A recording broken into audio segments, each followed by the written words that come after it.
There you are. So Mgla is a Polish band that formed in 2000 in Krakow, Poland, and consists of vocalist, guitarist, songwriter, and for the studio albums, bass player M period, and drummer Darkside, who joined in 2006. So people call Mgla like, a new band, a modern band, but if you think about it, they formed in 2000. That was 20, 30 years ago.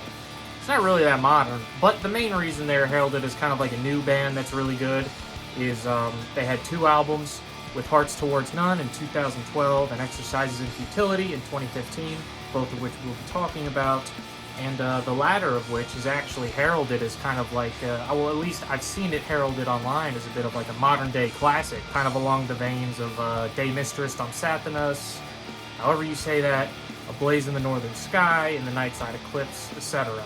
And I'm not gonna lie, I think Mgla fucking rules. I don't care if that makes me, a hipster poser, hoodie black metal that likes Death Heaven and all that crap. I don't give a shit. I think Mgla's legit. I think they fucking rule. So, let's get into it.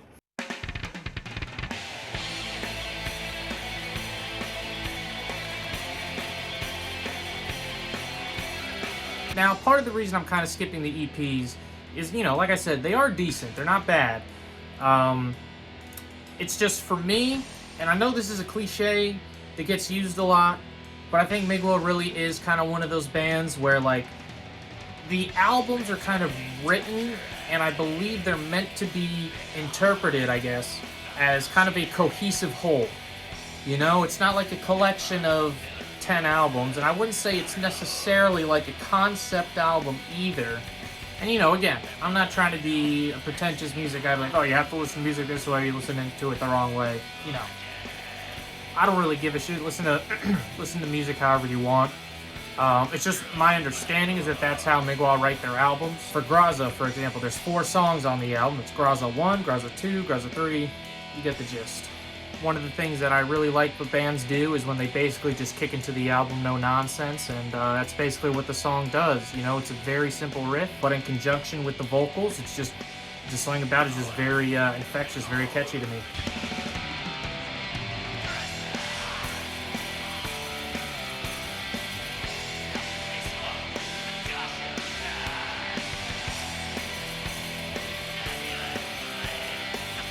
Now, admittedly, I do think the song runs on a little too long. I think it's like about 11 minutes or so, and honestly, probably could have been cut down to 7 or 8. But regardless, song is still fantastic. And this song introduces one of the things that Mgla does, which I think is fairly unique, is where while the guitar riffs, might be repetitive, they might play the same thing for a long time, what Darkside on drums will do is that he'll change up the drum beat. Maybe he's got a blast beat for the first, however, 16 bars, whatever, then it's just normal backbeat, 1, 2, 3, 4 with the double bass underneath, which I like, helps keep things interesting. Groza 2 has a really cool moment. Darkside on the drums, he's doing a single snare roll, and then it goes down like this, and then it just builds up to a super sick crescendo where he's beating the fuck out of those drums, and then pooch, pooch, pooch, it's on the China.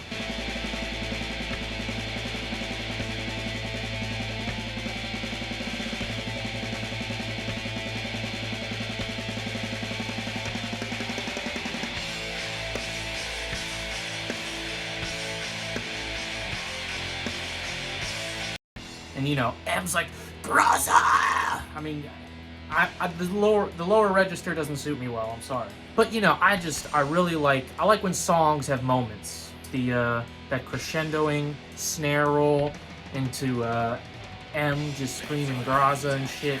So overall, I'd say this is a pretty solid album. I think Mgla were about 90% of the way to finding their sound. And I'd probably give this album about an 8 out of 10.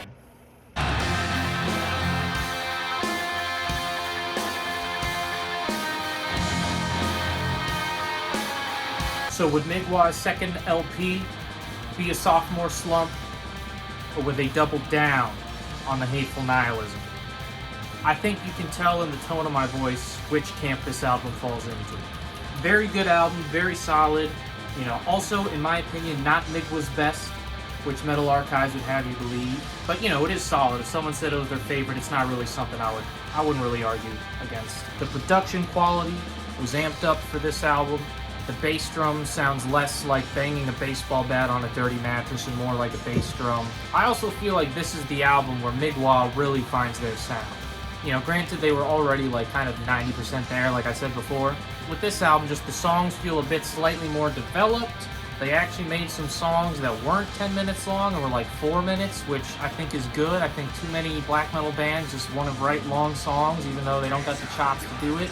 My favorite song on the album is probably the second track, part near the end of the song where it just has this feeling of just overwhelming impending doom.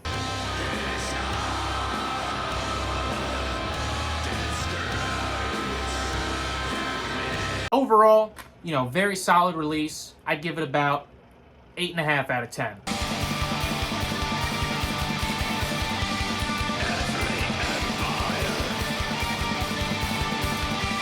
Exercises in Futility. For me, this is the pinnacle of the band. The album starts out with potentially one of my favorite Mgla songs. I mean, this album has 2 of my top 2 favorite Mgla songs, as a matter of fact. The opening track, Exercises in Futility 1. The riffs are groovy, the vocals and lyrics are hateful and pissed off respectively. You know, I think that song is fantastic. You know, it's super bleak. It really is one of those songs that it kind of takes me to a different place when I listen to it, which I know is another cliche, but fucking sue me. The other sanctity is just a revived stage of existence.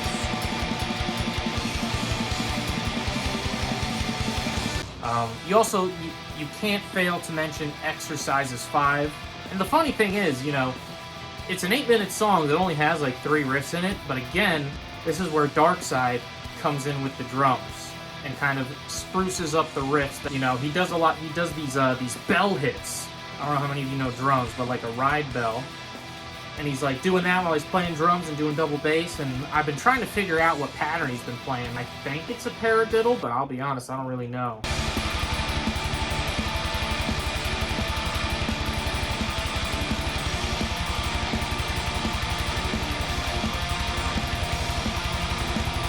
This album holds its own against the heavyweights of the genre. Like I was saying earlier, Day Mysterious, A Blaze in the Northern Sky, and The Nightside Eclipse. If you disagree with me, you can fucking take your opinion, take it to the bank, see what they'll fucking give you for it. Overall, I think I'll go 9 out of 10 on this one.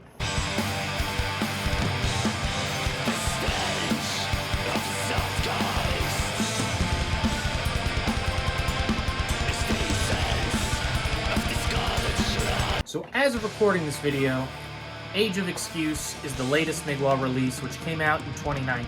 And in my opinion, it is also the weakest Mgla album. Just because it's the weakest album, that doesn't necessarily make it a shitter. I would say there's still some good tracks on this album. It kicks into the intro track, which starts off the album, Age of Excuse 1.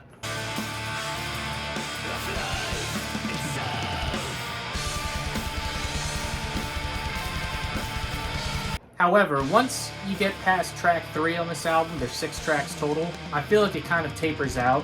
And as to why this album is the weakest, I'm not 100% sure. I don't know if it's just the Mgla sound / formula is just getting stale, or if in this instance the formula is fine, but they just didn't bring their A game with the songwriting, if you get what I'm saying. Overall, I'd give this album about a 6.5 to a 7 out of 10. So yeah, that is my dissertation on Mgla. Let me know what you think. How would you rank the albums? What do you think of the band? And do you think the sound is getting stale? How about that? Alright.